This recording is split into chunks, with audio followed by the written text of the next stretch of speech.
Hey everyone, this is part 2 of our 2-part episode on the season finale of The Real Housewives of Orange County. If you haven't listened to part 1, take a listen to that part first.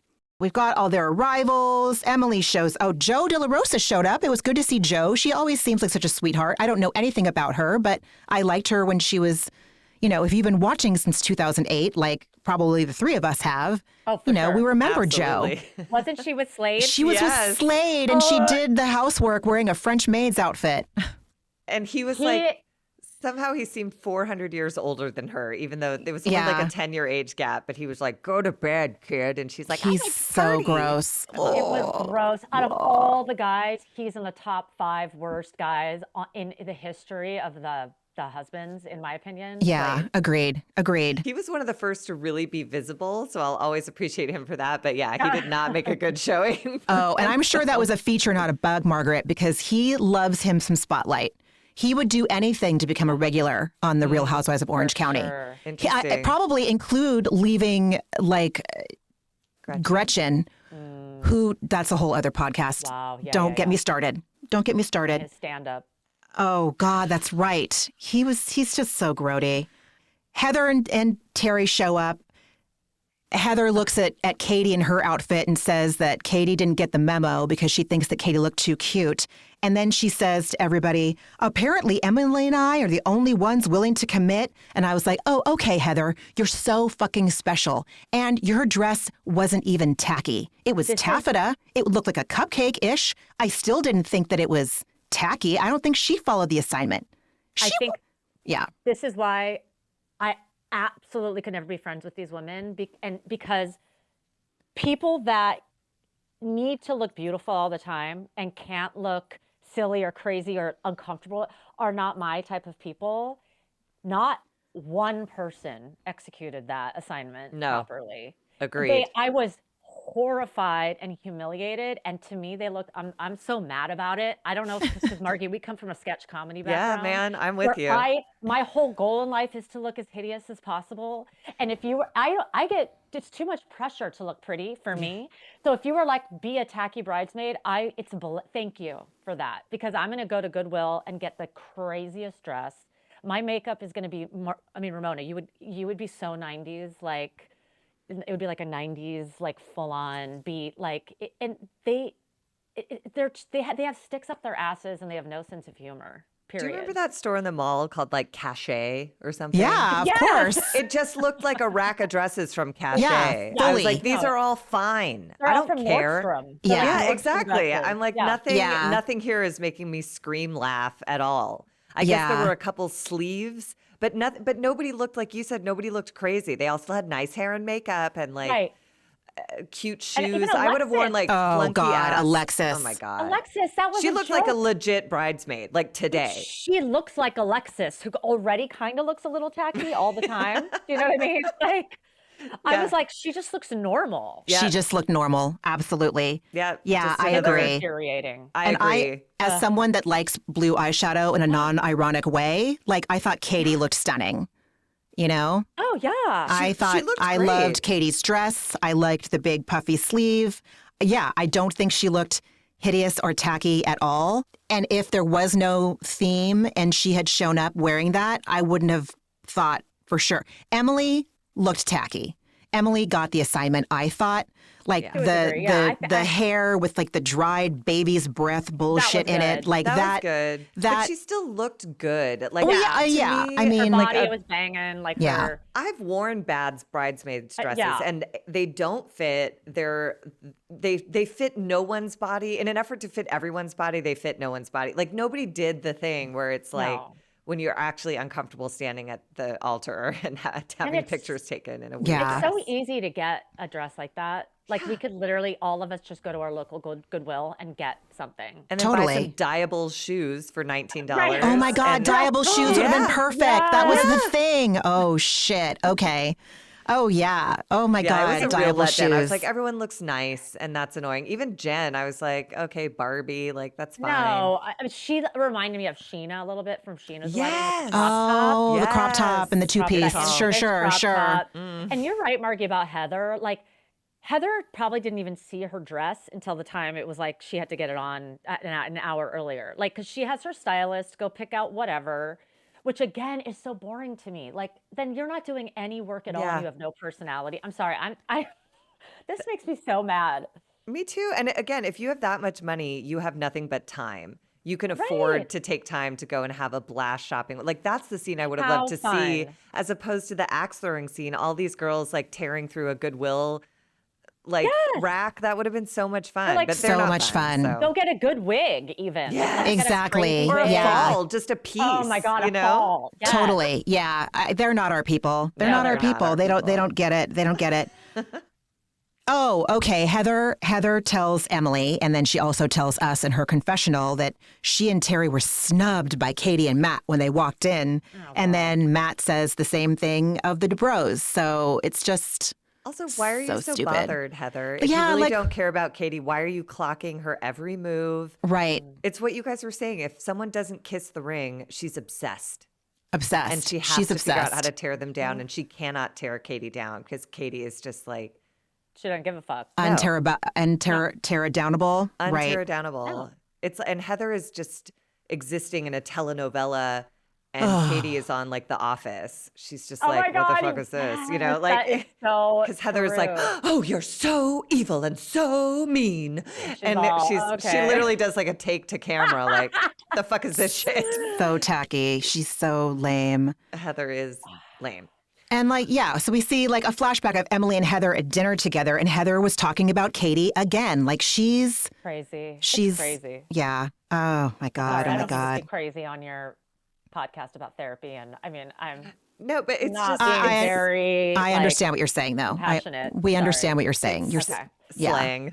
It's slang. slang. yes. Right. It's right. not a right. diagnosis. It's not a diagnosis. you. It's not a callous diagnosis. That's right. No, That's right. And I just want to point out another moment of like, these people have no sense of humor, and I would hate to be at a party with them. When Emily weirdly becomes a mean girl again around Heather, no accident, and says that, I need to talk to Katie about what all of our kids said about you, Heather. And Heather tries to start this hilarious back and forth where she's like, I think that's a level 3 conversation. Oh my God. I need 3 drinks, a level 3 conversation. And I was like, oh, I know what it's like to be on the receiving end of someone who thinks they're doing a great joke. And I was like, It's brutal. I felt It's that way brutal. on my couch. And I was like, please stop. Oh, it was. Please Also, stop I it. was like, someone else may have a problem with alcohol in this show. And her name is Heather Dubrow, possibly. I mean, it's I a mean- big part of her storyline. She It's a spilled huge part. today. She spilled. That blew my mind when she spilled on her gloves. I was like, she's out of control. Well, For her, I don't that's know. crashing into a house. At my advanced perimenopausal age, which Heather's a little older than me, I think, but like I could never handle 3 espresso martinis, but I don't really drink that much. But I don't. That's too many, I think. Like on the regular. Do you know what I mean? Oh, absolutely. And so if she's kind of throwing that around, like, oh, I'm gonna need a third, I'm like, I don't know. That's And a it was red flag to also me. it was also telling that Terry was counting her drinks. Because he Ooh. goes, that's 3, honey. And she was like, Oh. it's just 2. And I was like, that's an Al-Anon symptom that they I tell you not to missed do. that, Margie. I They missed tell you not that. to count your alcoholics' drinks. It's not your business. And I was like, uh-oh, Terry. Oh my Right. God. Oh my Yeah. God. See, Margie, you really are I know. sniffing it out. I've even bought into Lady Dubrow's image so much that I didn't even think to so think, curated. holy shit. But she drinks Holy shit. everywhere. But because it's Wow. champers, it's like, it's classy and doesn't fine. count. It's like, Yeah, it doesn't count. it's still alcohol. And Yeah. it's still It's not the daytime, and Costco it's bottle still of beer. Popov. Right. Jesus. Did we talk about the fact there's no goddamn food at this party? Not yet. Okay. The bookie is there with his spouse. The bookie that does the business dealings with Ryan, business in quotations. Jen's parents are also at the party. Tamara shows up with Eddie. Again, like not looking tacky, more tacky than Tamara usually looks. I said it. I said Oh, it. yeah. I said it. No, she looked crazy in London, you guys. Because I just watched London. The outfits were insane. Like the furs with the hair. I mean, they purposefully, like, I feel like they age themselves so much. Am I wrong in how they do their hair and makeup? I feel like Ramona, you would really, because you're a makeup artist. I don't know. Like let's see. As I've aged, I've changed the way I wear my makeup, and I've learned some like tricks and tips that who fucking knows if they work. So I don't know. I feel like people get locked into what kind of makeup they like to wear, and they stay with that, which I can feel like that's what's understand. happening. Yeah. I don't know. I am never one to judge a faux fur, as I try to like collect as many as I possibly can in every color that I can possibly can. Yeah, but you look good and cool in them. You know, Yes, You're sweet. They look suit like your personality. like Tamara looks like Madam, like the puppet Madam. Oh my Like, God. That's what I think I think Lisa Rinna looks like Madam. Yes. But yes. But Lisa's even cooler though than Tamara, I think, in how she dresses and how she looks, I think. Yeah. Wow. It's a very the Orange County aesthetic is so It's not for real, me. and it is not for me. Yeah. It's not for me. Oh, Tamara tells Gina, oh no, Ryan and Jen show up. And in regards to Jen showing up in a pink skirt, Heather says, oh, it's a very Barbie wedding. And then she looks at all the people that are around her to make sure that they heard her say that, because she thought it was hilarious. I don't know if you guys noticed it or not, but like, I mean, I noticed it, but I didn't think it was. I was like, yeah. And is that funny? Like, Yeah. what are you even saying? Like, That and the Clorox joke can go right in the incinerator. Oh my God. But it did make me laugh because Jen emerged from her car, and then I don't know what the music was that they started playing, but it sounded like, remember the music in like commercials for dolls in the 80s where it was like, she's got her color and she wears it well. Nobody wears it like Jen. And I was like, oh, it was so jarring and shocking to me that I was like, what happened? It's like a fun engagement party. It's supposed to be like 80s, like bridesmaid theme. It was just so confusing to me. It took I need to go back and watch that moment because now I'm dying to remember. Once you hear it, it will. I got it like, too. I think I had my head down when it must have, because otherwise I wouldn't have like tuned into it. But I heard it and I was like, what? What happened? Did my TV just change channel? Like, it was really intensely odd. So whoever's doing music supervision is like either on a really extremely tight budget or it's just making choices that really just threw me. That one in particular. Anyways, yeah. And then we have Tamara's last ditch effort to be a hero this season where she like grabs Gina and she's like, I've stopped drinking. I stopped drinking. And Gina's like, did you? And she's like, yeah, after that dinner at Katie's house where we now see that she called Ryan a little bitch like 500 times. They have a whole package edited together. But I was like, this is too little too late. Like, you do so much damage. And I don't think you've stopped drinking for any meaningful reason or period of time. It's just been like one day. I thought she just wasn't going to drink for the party. That's what I thought. That's what it feels like. I thought that's what it is. Yeah. Yeah. She certainly wasn't specific about like, I'm getting treatment. I'm going to try 30 days. I'm nothing. No, Like, no, of course not. Just of course like not. America's not going to like me. And Eddie told me so. And so now I'm going to do this. You know, I'm convinced Eddie's going to leave her, right, Beth? I am. I know. What do you think? He's had a big bear with a trailer in his Harley. He gave her Harley. an ultimatum after that party and was like, dude, if you ever drink again, at least on camera, I'm packing up the I wouldn't be truck and going to Big surprised. Bear. I wouldn't be surprised. Yeah. Anyways. No, I was just going to move to no food because I'm with Beth. I'm like, what is I was just going to, Gina tells Tamara that she thinks that, you know, like, she's like, Tamara, in an effort to like get your point across, Shannon and I are fucking collateral damage, dude. And you cannot do this if you want to be my friend. And I don't, Tamara's never going to grok that. She doesn't give a flying fuck. No. Ever. She says sorry, but it's like deeply disingenuous. And she never changes her behavior. She says sorry every year 1,000 times and nothing ever changes. And she certainly didn't sit with what Gina said. Like, you have created impactful collateral damage by bringing up my stuff. And Tamara was like, yeah, no, sorry about that. She didn't drop in and be like, I am aware of how severe your situation is and how high the stakes are. And that was so wrong. She didn't do any of that. She was just like, oopsie, sorry, shrug. I'm not drinking. Bye. She didn't say so I'm learning in my at my age how to give a real apology because of my relationship with my husband. So it's hard for me to apologize in a real way because I have such a problem knowing that I hurt somebody. It's a very people-pleasing, Ooh. and it stems from not from people-pleasing, and it stems from never wanting to like hurt anybody. And so if I've ever done anything that hurts my husband, it's been very hard for me to apologize in a meaningful way. So I'm learning the way to really apologize is to say you're sorry, sit in that, like you said, Margie, what the person has to say. Offer, is there something I can do to make this right? Do you know what I mean? And then change your behavior, like you're saying. But I think it's about letting the other person really be heard, is what you want in an apology, correct? Like I would say always, yeah.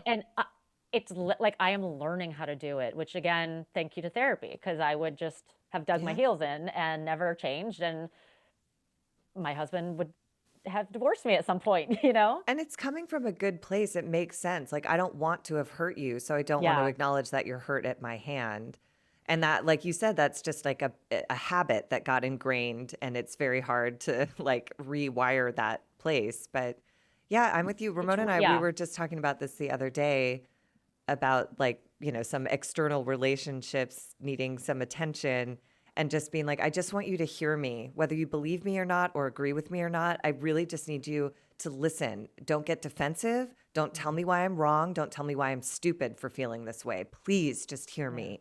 My feelings are big and connected to our relationship, and it's causing me enormous pain that you're telling me I'm wrong or telling me to get over it. The reasons why something happens. Sure. You know, like don't make it all about what I have to accept or what I'm not accepting or what I'm not getting over. I want you to hear about what it's like to be in my soul when this happens to me. And that's what I was doing. I was being like, well, I said this because, and it wasn't from a bad place, and it's because of this and this and this. And he's like, my husband is like, well, I don't want to hear all about you in this moment. You know, like it's not about you in this moment. But it's also just so much about like being witnessed of like, please just let this be my experience. Don't erase my experience. Like this is how it feels to me, you know? And more than the apology or even the amending of behavior, just having someone be like, I understand how you could feel that way.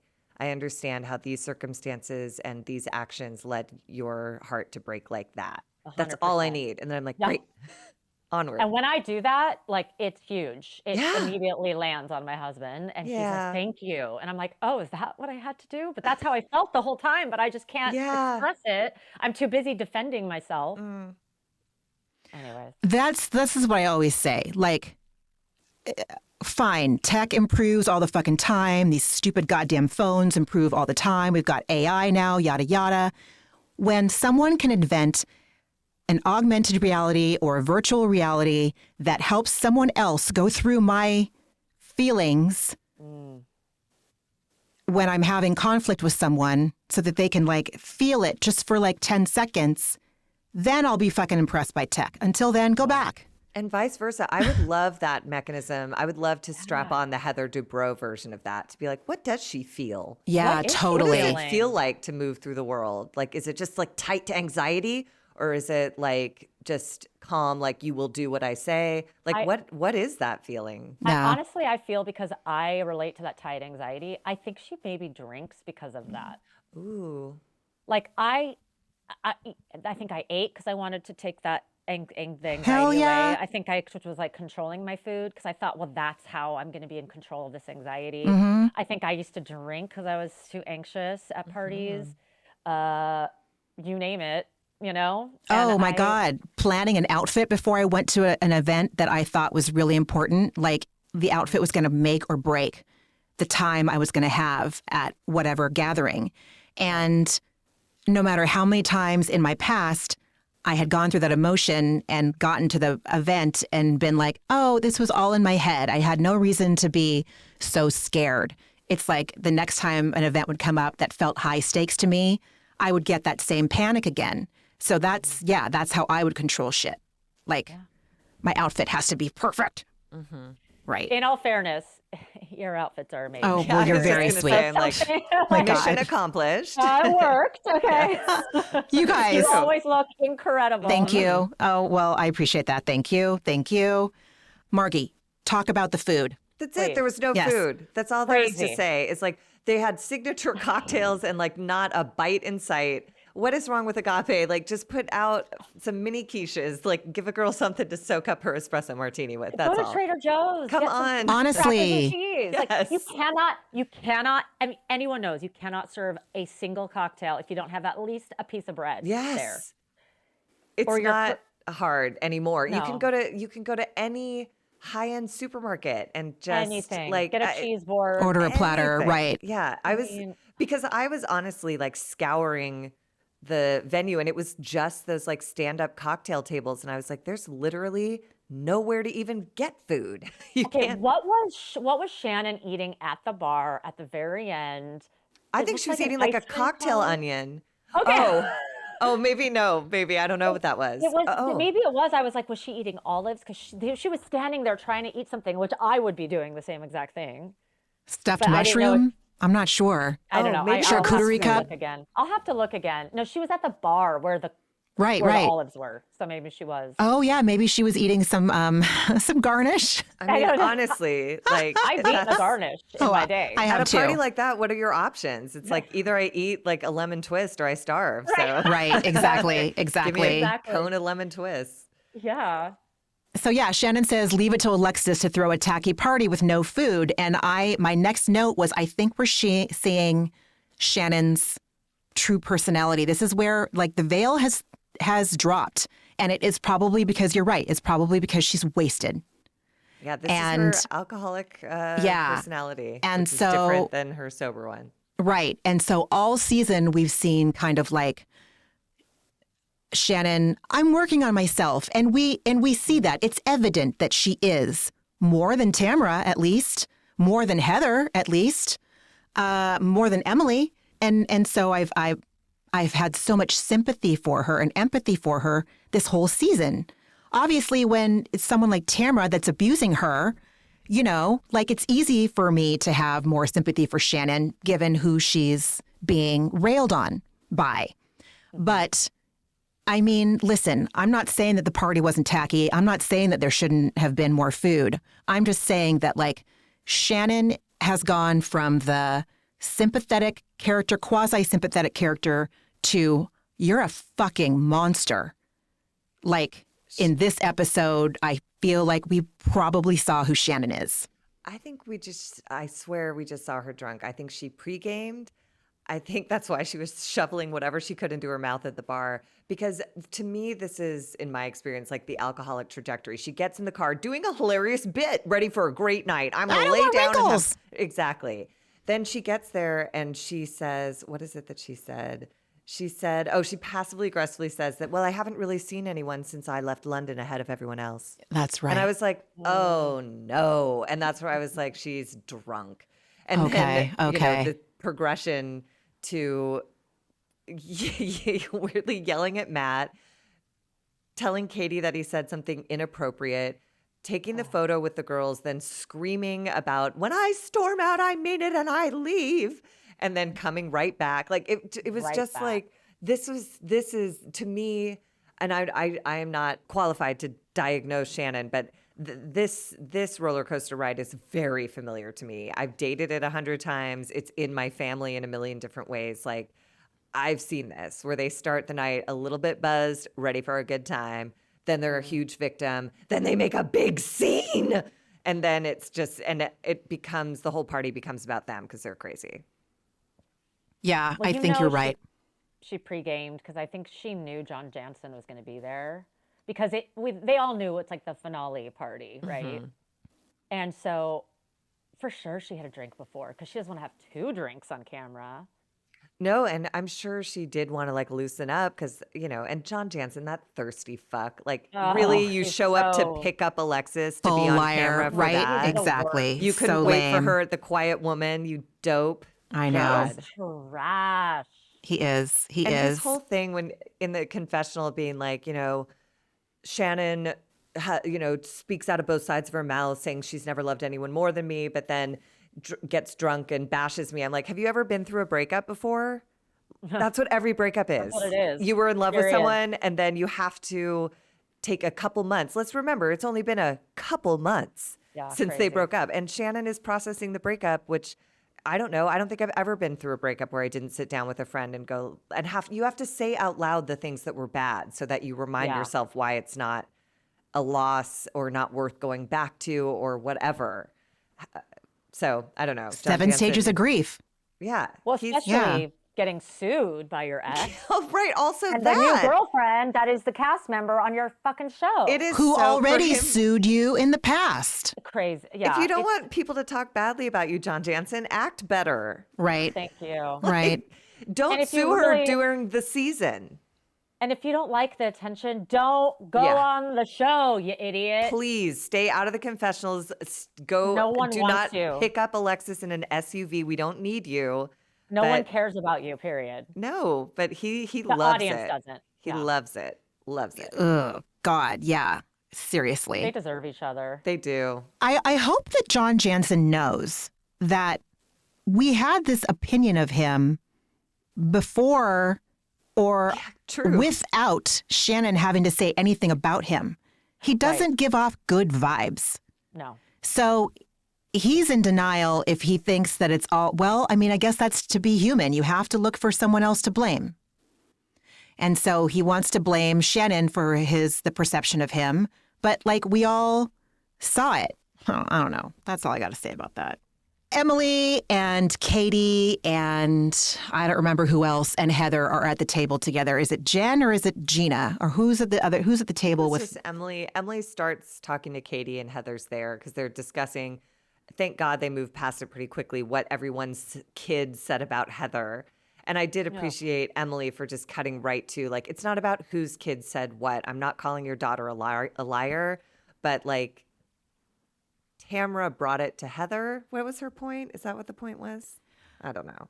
I just got lost in the weeds on this one. Yeah, I can understand that. It's very hard. I don't know if it was my ADHD, but I was just like between this scene and the end cards, I was like, I don't know. I can't comprehend what's going on. It was awful. I did not like the end cards. They were very unsatisfying. Too small. They moved too fast. Stupid. Like now they're in 2024. They're using like the Instagram template. Like that was so embarrassing. It was very embarrassing. When Katie said that she was going to confront Kylie about what she said, she's like, well, I'm going to have to talk to Kylie about this because lying is not okay. And Emily, the fact that she's like, no, I'm not saying that she's lying. So like Emily knew in that moment that like she was going to get found out for lying. I don't know. I think it's just like. I think Emily's lying. I don't think Kylie's lying. I think that Emily talked shit about Heather in front of the kids. The kids heard, but maybe didn't. It wasn't. Maybe she thought that they weren't hearing. But who fucking cares? But I appreciated Emily saying the issue that I have is that you went and told Tamra. That's the issue. It's not about whose kid said what about Heather. 9-year-olds gossiping about Heather Dubrow's Disneyland pics cannot be the center of this show. That's insane. How is this what we're talking about But right then now? Katie literally threw her daughter under the bus. She's like, I didn't tell Tamra, Kylie did. And I was like, Katie, God, you missed your off-ramp here, but all right. Yeah. Anyways, and then we get into the whole telenovela, The Office moment between Heather and Katie. And Katie's laughing, saying, I've laughed when people are being ridiculous because Heather's pissed off about 9-year-olds gossiping about her or whatever. And Heather's like, why do you think that's funny? And Katie goes, because you're always putting your nails in my face and shutting me up. And I was like, it's the best line ever. But she was just so like, she was like Aubrey Plaza all of a sudden. She was like, I'm mad because you're putting your nails in my face and telling me to shut up. Like, she's just is so done. I loved it. And Heather goes, well, because you're boring and you lie. And then Katie says, whatever the nail in the coffin winds up being for Heather, you swore on your kids and you lied, which she did. She did. We all saw it. On camera. She did. We saw it. Yep. Yeah, it's recorded. That's bullshit. How dare you? And that's when Katie did her take to camera of just like, oh my God. Heather calling Katie boring is truly wild because. You spot it, you got it. To me, one of the most interesting people is Katie. Like, I'd rather watch her family and her show and her life than Heather. Yeah. Oh God, a million times over. A desperate swing of like, well, you're boring and a liar. It's like, oh, there are some words. Yeah. Oh, you're so evil and you're so badass. I was embarrassed. I had secondhand embarrassment for Heather in that moment. Yeah. Well, and who I've never sworn on my kid's life. It's just not something I think to do. Do you know what I mean? Ramona? Yeah. Or like, who's swearing on? I mean, and Certainly Heather not did about do that. And she certainly swore not about Disneyland paparazzi. Thank you. Jesus. To invoke your children's name and swear on their lives about like a post photo at Disneyland is like, and you've taken this way too far. You guys said you were going to go to Disneyland, by the way, and take pictures, and I think that you need to, both of you. Oh yes. Oh I can't wait. yeah. I need you guys to do it, like, because it's so ridiculous. That would be really funny. I want to do that really badly. I do. Katie apologized to Emily for any implication that she was a bad parent and for jeopardizing her friendship with Heather, which I just think is so weird after this whole season of Heather not listening to her, calling her fat. Like, okay. Which goes to show you that Heather only wants relationships that can benefit her. Yeah. And so she was willing to put aside, because she had nothing but piss and vinegar. Gross. I hate that saying. It's disgusting. No, it's a good saying. But it's effective. So she's like, you're gonna be mad at me, like all the fashion show stuff. Like, Heather hated Emily in that moment. She was doing the exact same thing to Emily that she's now doing to Katie in this scene a couple of episodes ago. But now it's going to be advantageous to her to use Emily. So now she's bonded with Emily. Mm-hmm. She is so gross. She has no real friends. Yeah, we've talked about that. Yeah, I don't know any of them. Terry. Terry. Name them. God. Name them, then right. Katie says from now on, she'll call Emily with any concerns like this. And Heather goes with an eye roll, like, from now on. And I was like, yes, Heather, that's how amends work. It means you acknowledge the problem in the moment and then you change your behavior after. Like, you are so lost. And again, Tamra is the central offender. She is a gossip pig. And all of these fights belong to her, Yeah. We need Gossip Pig to be a sweater, and then from your first episode ever, it was like something casual. A luxury basic. Luxury basic. Luxury basic. Oh my God. I need that on a hat. Oh, well, Gossip I love that. Pig, luxury basic. Branded. She's a luxury basic Gossip Pig. There's your log line. That's it. Luxury basic. That's it. Done and done. Which is actually like an easily attainable, like anyone can be luxury basic and anyone can be a gossip pig. So you're right. You're right. We are for the people. You don't have to be talented to do that. No. Tamra tries to talk to Jen, and Jen hears her but doesn't engage her. And she says that she went low at Katie's party, and she did. And Jen keeps Tamra at arm's length. And when she reacts with a normal amount of emotion given the situation, Tamra acts like the narcissists in my life have acted and says, like, if you're going to raise your voice, I'm going to walk away because I don't want to do that to you right now. Like, totally putting Jen's reactions, which are completely reasonable. And I'd say, given the circumstances, Jen is being reasonable. She's being very reasonable in this situation. Mm-hmm. And for Tamra to say, like, well, I'm going to walk away and be the good person because I don't want to do this to you right now. Like, the dissonance, the utter cognitive dissonance was staggering, and she's manipulative, and I don't like her. It's such an alcoholic manipulative thing to do. And Jen handled it beautifully because she just said, okay, then if you want to leave, leave, because I don't know where I'm at with everything. Yeah. Like the most terrifying thing for at least the addicts in my life to hear. Because it's like, I didn't solve this. I didn't shut you up. I didn't, it's, yeah. It's like, just setting a boundary and disengaging is the worst thing you can do. And then Tamra and Eddie Irish goodbye. They just like get the hell out of there and good. Not before Terry feels Eddie up and says he has nice boobs. It was disgusting, right? Jen says, again, Jen is a beacon of mental health when she's like, I'm so tired of being sad about my and Tamara's friendship. The truth is she's not a friend and needs a lot of work. Okay. Yeah. Great. Agreed. And that's like, to me, that's like the crux of a friendship breakup. That's that point that you get to where like, I'm tired of being sad about this. Like, it's such a hard day.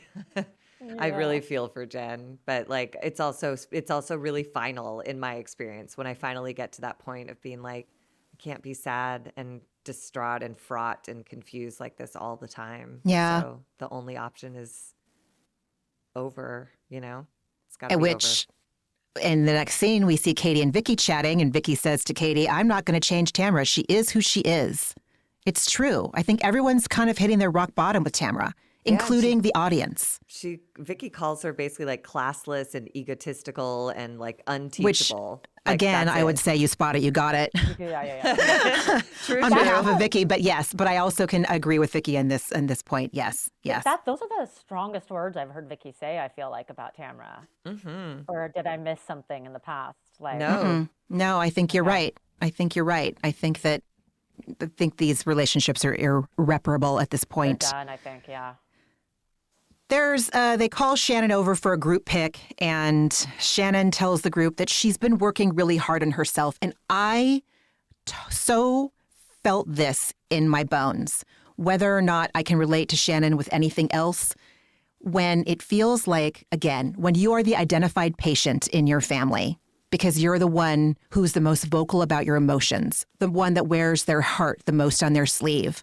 So when you're that person in your family system or in your friend group, and you start to try to change, but you don't really get the sense that anyone's giving you that chance, I know what it's like to want to say what Shannon did and have to like prove yourself, Like, is anyone ever going to see me for who I am, or are they just going to see me for what I've done in the past? Anyway. It takes time. I mean, on everyone else's behalf, it does take time. Like, I think she wants it fast. And You're right.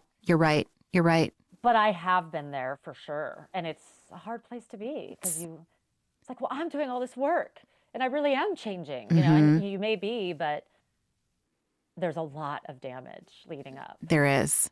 There's and you so have much to allow for those 2 steps forward, 1 step back, which is the literal way this scene plays out, where she's like, oh, when I say I'm done, I mean it this time, I'm leaving. Boy. And then she takes a step out and is like, okay, I'll be here for the toast, but then that's it. It's like, oh my God. It's her scenes have very been sitcom like you said last week with the cake in London, and then this is like, that is out of a sitcom. 100%. I'm done. And then like, hello, I'm back. Congratulations, Jen. And then she sits down and like laughs about John Jansen. I was like, you are not done at all. You never left.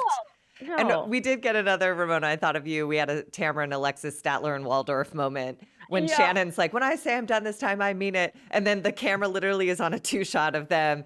And Tamara goes, this is when she storms off. And Alexis goes, have another drink. Ah, ha, ha, ha, Oh my God, you're so right. I was like, oh my God, it literally is the balcony of the Muppet Theater. Yes. 100%. Shakespeare, Guildenstern and Rosencrantz. Rosencrantz and Guildenstern, for sure. Bravo is life. Yeah, just right. saying. It's all real life, man. Yes. So Shannon storms off. She tries to have a conversation with Matt that goes so off the rails. And this scene is, again, what makes me think we're seeing the real Shannon in this episode. And you're right, she's drunk. Because Matt could not have been more gracious. And he was so confused by her. He was like, why are you fighting with me? Yeah. It made me uncomfortable, man. That scene made me so uncomfortable. Very uncomfortable. He does seem like a safe space. And he seems unrattleable. And like the fact that his voice raised just a little bit shows like how Shannon's energy was just, ugh. If she had said that to us, if anyone says that to you, the sane, kind thing to say would be exactly what he said, which is, oh my God, you're right. Well, then you should go. Like, go. It's okay to leave, right? Or whatever he said. And he followed it up with like, because you're kind and you've been nice to me. Like, he followed it up with compliments. And she's like, I wrote, I can see why Joel Kim Booster lost his shit. Like, you know how she was on that reality dating show. Yes. And Joel Kim Booster was the host of it. And he released some Instagram post where he was like, Shannon Medore is an unmitigated asshole. If you want to see videos, DM me. And I bet it was an interaction like that where he was just trying to be like loving and there for her. And she was in an altered state and just like, because you're right, Ramona, Matt looked like there was like a little bit of heat coming into his face of like, what the fuck are you doing? Yeah. Like, yeah. It was talk about inappropriate. Yeah. Shannon was inappropriate. She was. So I could see if Joel Kim Booster had an interaction with her that was anything like that he might just lose his mind and be like, everybody should know she's a nightmare. Because he can't even wait to said, go look that up. yeah, he's like, I feel sorry for John Jansen. And I was like, whoa. Oh, damn it.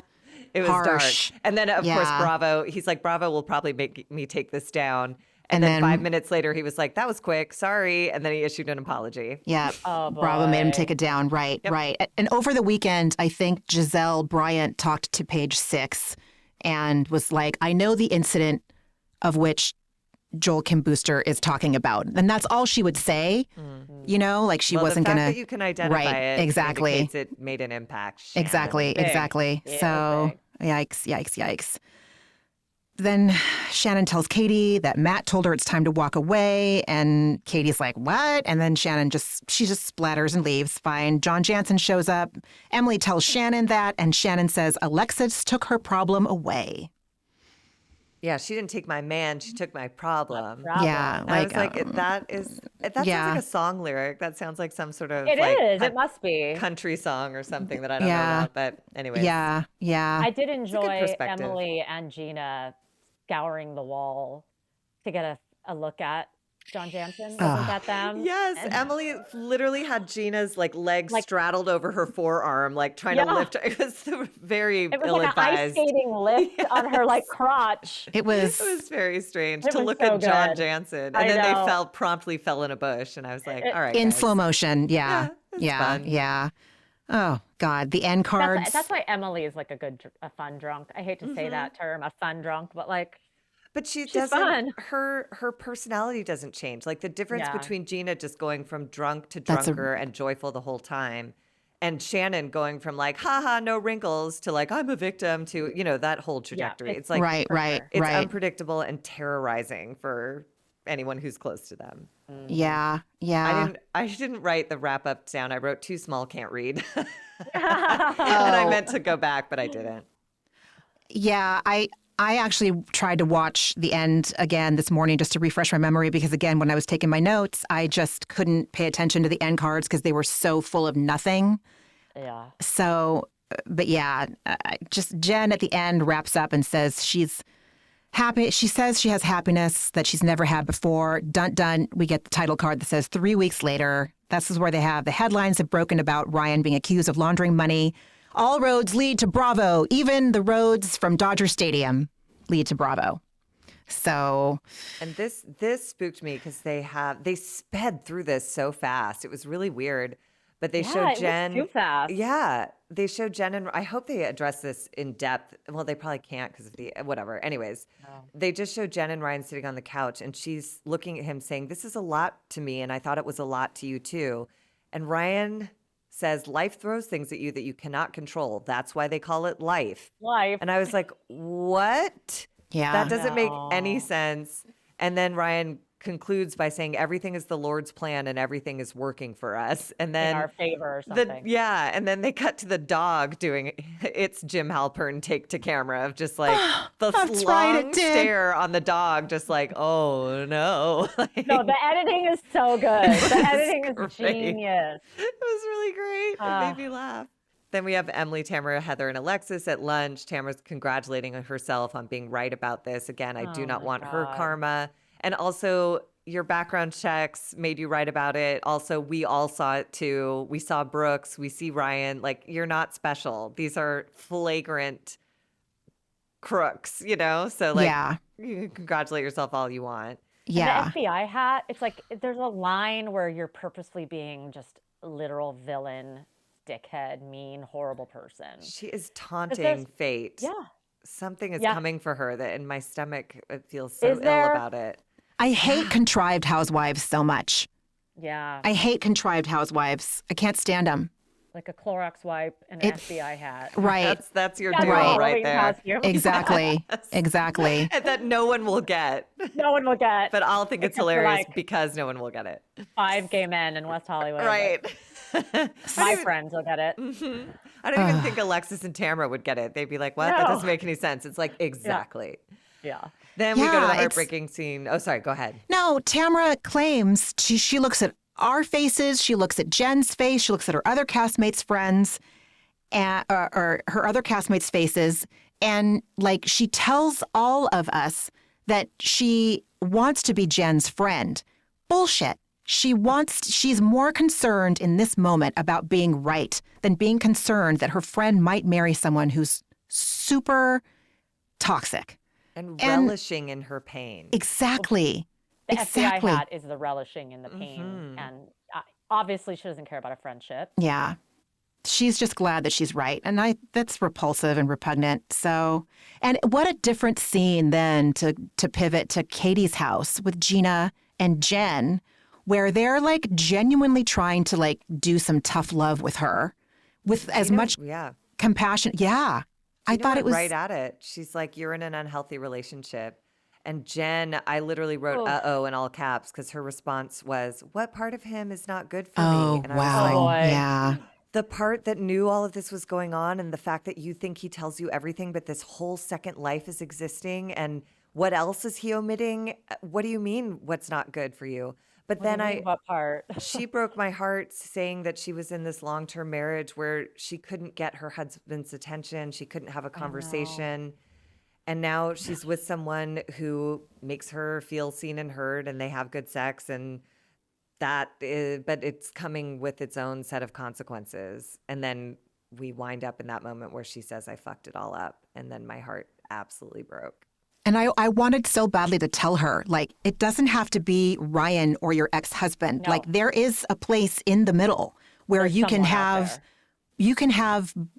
what you need. Yeah. You know, well, let me tell you something. But if you want to have someone, sometimes you have to be willing to make concessions. No, this of age. course, but she doesn't. Pool. She doesn't have to be with someone that is, No, but that involved might with mean the being with FBI. no one. The FBI. But that might mean being with no one, and like that has a to while, be yeah. a part of the discussion because everybody really flippantly does say like you can be with someone better. It's like, but there's often a long spell of no one, and like that for her right now, I don't even know if that's tenable. She doesn't have anywhere to live if she's not with him. Right. And this is the man she blew up her family for. I can see why she wants this to go the distance because it's sunk like, cost fallacy. right, exactly, exactly that. Yeah. It's too much. Yeah. And she's tortured by it. The Yeah. reality is too much. Wow. Then it's like, what did I do? Oh my God, what did I do? And she hasn't reached that point heavy. that she's reached with Tamara. With Tamara, she's like, I'm tired of being sad. And with this, she's like, what is bad about him? And it's like, oh no, we're still there. Okay. I worry. What is the update? What's happening now? Do we know? I don't know. I don't think we know, other than the fact that he ended up being like an informant in order to get immunity. Yeah, So that's he's right. now. he's safe. He got total immunity, which means he For being a turned rat. on everyone, which does not mean he's safe. My aunt was an assistant attorney general in New York State who prosecuted white collar crimes like this. If you turn like that, the world is not safe. The people on the inside have connections on the outside, and you should not be comfortable. So I don't think this is a big win. Yeah. I mean, I wouldn't want my kids around any of that, period. No. Like, just that alone. Yeah. Oh, God. It's so scary. Because those poor kids, they go to school with kids whose parents watch this show and read the news and are Dodgers fans. And it's just, I'm sure that the circles that they run in Orange County are very, very small. And yikes, God. Well, it's a good lesson in that these people might have more money.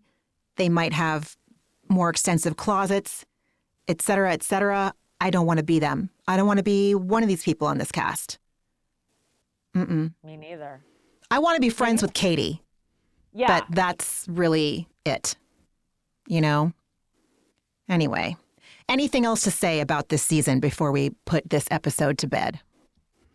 Why didn't they, on Vanderpump, they came back and were like 3 weeks, like the next day or whatever. And then there was a bunch of more episodes. Mm-hmm. Do you think they didn't keep filming because it's the whole legal thing because of the FBI and it's like, you just can't. Yeah, I would guess so. There's just, what else can you say, you know? I wanted to see more. Me too. Like Bravo's not going to get involved with the FBI. They're like, No, God damn, why does this always happen to us? Jen Shaw, the Giudices, fucking now this. Yeah. But I'm sure there's like major restrictions on Ryan if he wants to keep his immunity deal and not go to jail. I'm sure they're you cannot talk about this in any format. Otherwise, we'll put you right in prison. With Sandoval, he was just a douche. So he continues to be a douche. That guy unchecked released a podcast narcissist, recently. He's just a ridiculous.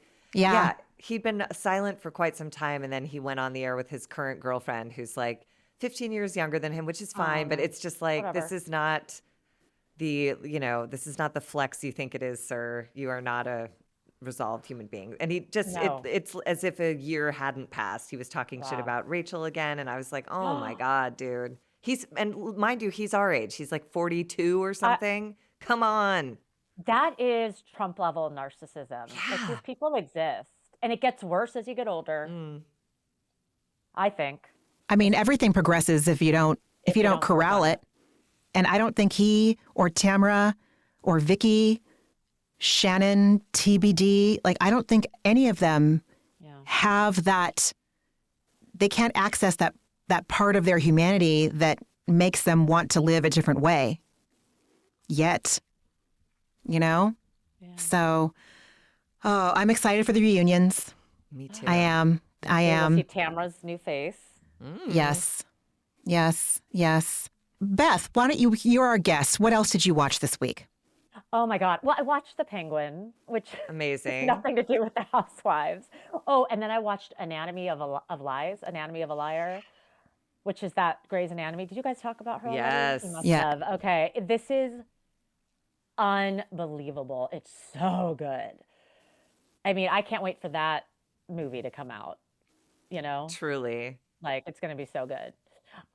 We can maybe Ryan Murphy will do it. It'll be an American Crime Story or something. A Shondaland Ryan Murphy crossover. Oh my God. It would be amazing. They should. Wow. Yeah. Stranger things have happened. Stranger things. Yeah. That's what I watched. Margie, what did you watch? I watched some weird documentary about like an alien abduction in New York City, but it winds up being a story about like two women fighting over a man. This woman who claims she was abducted by aliens, this man who studies people who were abducted by aliens, who has a girlfriend. And then anyways, it's a housewife show at the end of the day. And it's ridiculous. And I enjoyed it. New York. What's the name of it? I forget what it's called, but it's on Netflix.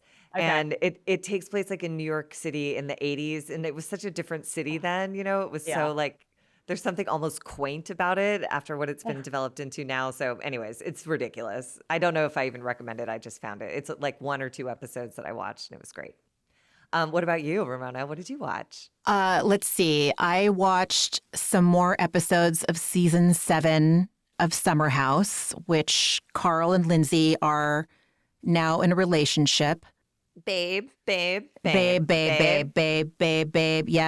Kyle is short-circuiting because he's just so paranoid that Lindsay is in Carl's ear about how much Carl is doing for Loverboy. Anyway, it's kind of, I don't know. The season just is kind of boring me, but also, again, I have not been in a good place this week, so I have not had that same kind of open-mindedness about seeing the frivolity and the bullshit drama on that show.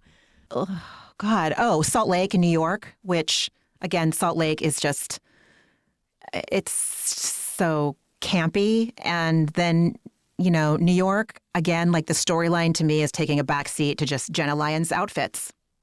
All I saw was some clip of everyone throwing up, and I was like, no. Oh, yeah. I just was like, utterly forgettable, though, to me, what's actually going on in real life on the show. But if that's what's like making the cut, I'm concerned about tuning in. But I will. Eventually I'll sit down and watch every episode in a row. So Of New York. yeah, I just know me. I have to too. I haven't of watched course it yet, you will. but Yeah. I know it'll need to. I'll watch half of one Yep. and then I'll be in for 8 hours. And I'll be in. Yeah. Yeah, exactly. Yeah. And Beth, what was your antidepressant this week? Oh my God. Okay, I didn't. I was just. Honestly, I think it was actually going trick or treating with my daughter on Halloween. Like, Ramona, I'm a one and done. You know. Same. And so it's tough because a lot of her friends have siblings. So everything really is precious, and I'm really noticing how much she's growing up, like so fast. Dude. Like I'm not going to be okay when she leaves for college. Like, please, I need you guys to have me to take care of me at that time. So I've been really trying to relish those moments and be present. And Halloween, as you know, is so crazy now for parents. Dude. That I had to remind myself in the middle of it, take a deep breath, look around, look at her like innocent, she's so excited about the candy, like the innocence of it all. Because in a few years, she's going to be a tween and a teen, and that's not going to be there. And so I just really tried to be in the moment for once in my life and like be there with her. And that's her childhood, dude. Yeah. You know? Like, that's wild. Like, this is her childhood. That always trips me out. So I tried to really be present. We had a really good time, and she could go all night. Like, we had to just finally put her to bed. Yeah. She's like, she's a trooper. Totally. Yeah. Totally. The Margie? little scarecrow outfit costume was the cutest thing I'd ever seen. Oh it was my God. darling. It was It's cute. adorable. Was cute. Yeah. My antidepressant, I mean, like, honestly, Beth, it's having you on this show. Like, it's such a big step.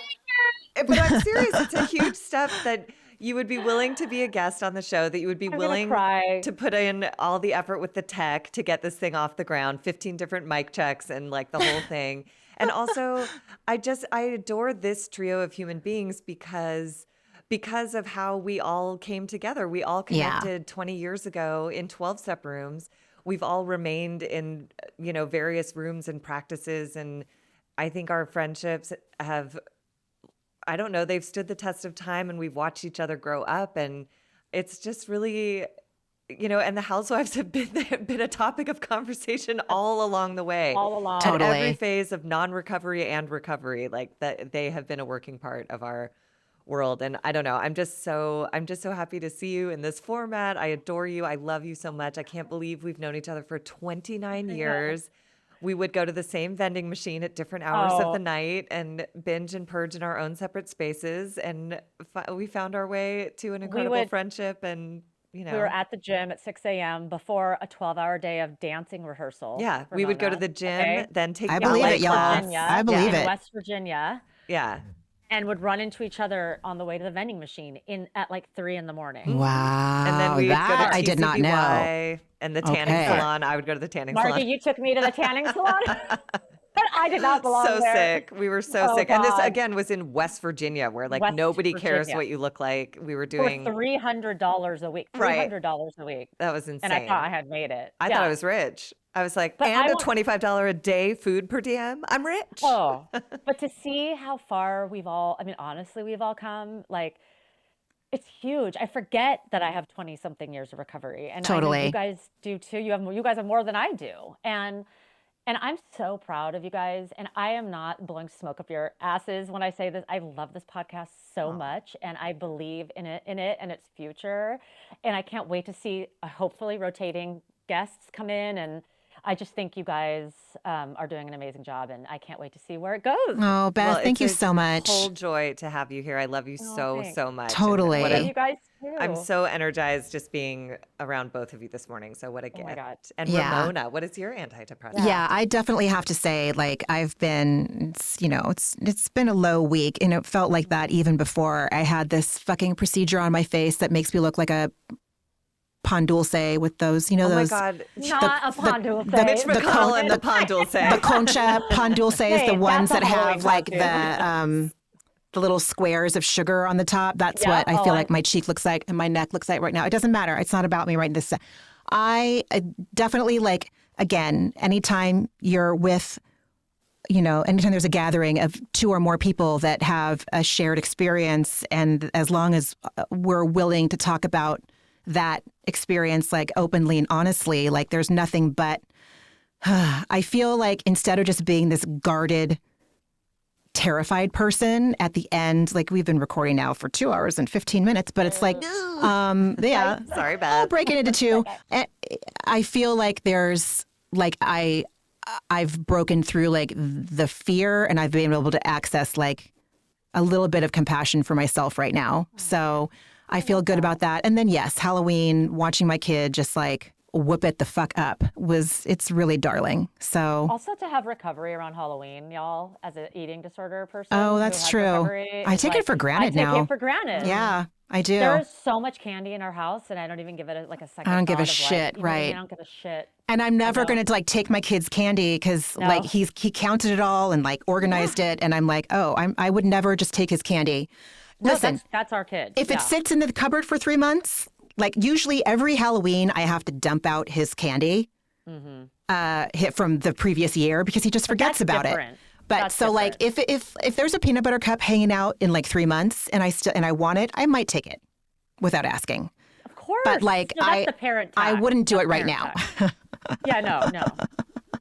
It is miraculous, like, because you don't go into eating disorder treatment of any kind because things are going great. It is so dark and it's so painful and it's such a long-term, whatever. And all 3 of us have experienced years of freedom. So if anyone is out there struggling, it took me 2 years to get any sort of recovery. I had to, and they say in 12-step rooms at least, the only thing you can do perfectly is keep coming back. And I did that, and now I have 24 years of recovery from an eating disorder, but 26 years in a program, and many years before that suffering and acting out. So like, it just is, if you're in the depths and the darkness, there's light, and it just takes a minute, but stick in it because it's worth it, because then you get to have conversations like these when you're old with your friends. Yep. It's great. If we can get recovery, and I've seen where all of us were. Yes, literally. I swear we met in a stairwell. God, whoever is listening and is at their bottom, you can too. I swear to God. Like, please. And reach out again. Yeah, reach out to A Therapeutic Dose, to us.